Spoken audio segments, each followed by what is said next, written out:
بسم اللہ الرحمن الرحیم۔ فکر کو اگر آزاد رکھا جائے، اس فکر کو اجازت دی جائے سوال کرنے کی، ہر مسلمان کا عقیدہ ہے کہ اصول دین میں تقلید حرام ہے۔ تقلید کا مطلب کیا؟ مطلب وہی جو مولوی کلمہ سکھاتا ہے اس طرح کلمے کو رٹنا حرام ہے۔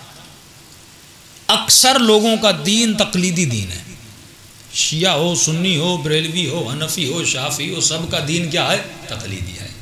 قرآن کہاں سے پڑھا؟ مولوی صاحب سے۔ کلمہ کہاں سے پڑھا؟ مولوی صاحب سے۔ کلمہ طیبہ کتنے؟ مولوی صاحب نے بتایا۔ نماز کیسے پڑھنی ہے؟ مولوی صاحب نے بتایا۔ بھائی یہ بھی صحیح ہے کہ مولوی صاحب ہی بتائے گا، لیکن کیا تم نے بھی خود سوچا کہ نہیں؟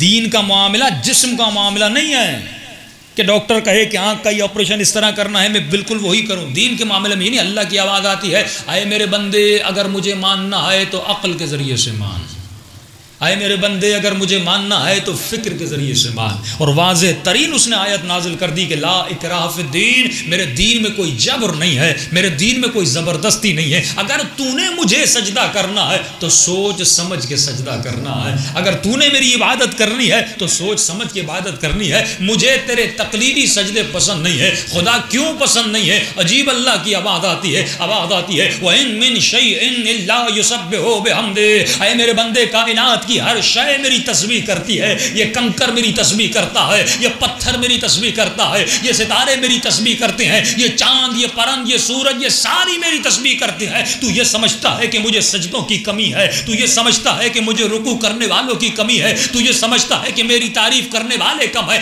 ارے سارے ملائک میری تعریفیں کرنے پر مجبور ہے، لیکن اے میرے بندے اگر مجھے کوئی سجدہ پسند ہے وہ تیرا سجدہ پسند ہے۔ خدایا میرا سجدہ پسند کیوں ہے؟ اس بندے خاکی کا سجدہ پسند کیوں ہے؟ تجھے انسان کا سجدہ پسند کیوں ہے؟ فرمایا مجھے ملائکوں کے سجدوں سے زیادہ تیرے سجدوں سے محبت ہے۔ خدا کیوں محبت ہے؟ فرمایا وہ اپنے سجدے کرنے میں مجبور ہیں، تو مختار ہے،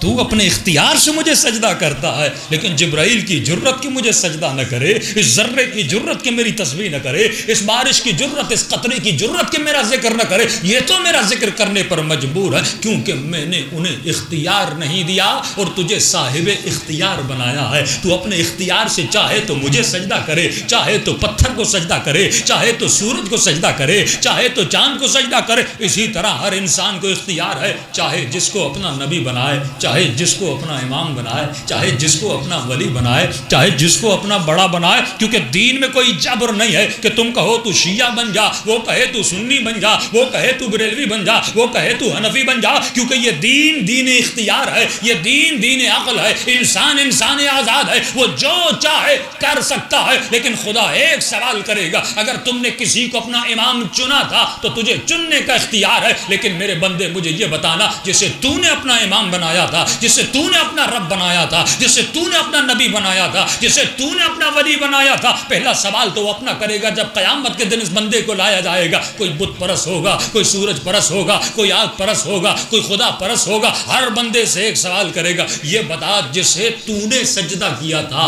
کیا وہ واقعاً لائق سجدہ تھا کہ نہیں؟ جسے تو نے امام بنایا تھا واقعاً وہ لائق امامت تھا کہ نہیں؟ اگر تمہاری عقل اسے لائق مانتی ہے تو میں خدا بھی مانتا ہوں، اگر تمہاری عقل ستارے کو مجھ سے افضل مانتی ہے تو میں بھی خدا ماننے کے لیے تیار ہوں۔ لیکن اے میرے بندے میں نے تجھے عقل دی تھی، اگر وہ ستارہ مجھ سے افضل ہے تو مجھے دلیل دے کر بیان کر، کیونکہ میں نے تجھے عقل دی ہے اور میں دلیل کو مانتا ہوں اور عقل دلیل کو مانتی ہے۔ اے میرے بندے میں نقل کو نہیں مانتا، میں عقل کو مانتا ہوں، کیونکہ میرا نبی بھی دلیل کے ساتھ آیا تھا، میرا علی بھی دلیل کے ساتھ آیا تھا، میرا حسین بھی دلیل کے ساتھ آیا تھا، اور میری زہرا بھی دلیل کے ساتھ گئی تھی۔ صلوات پڑھے محمد و آل محمد۔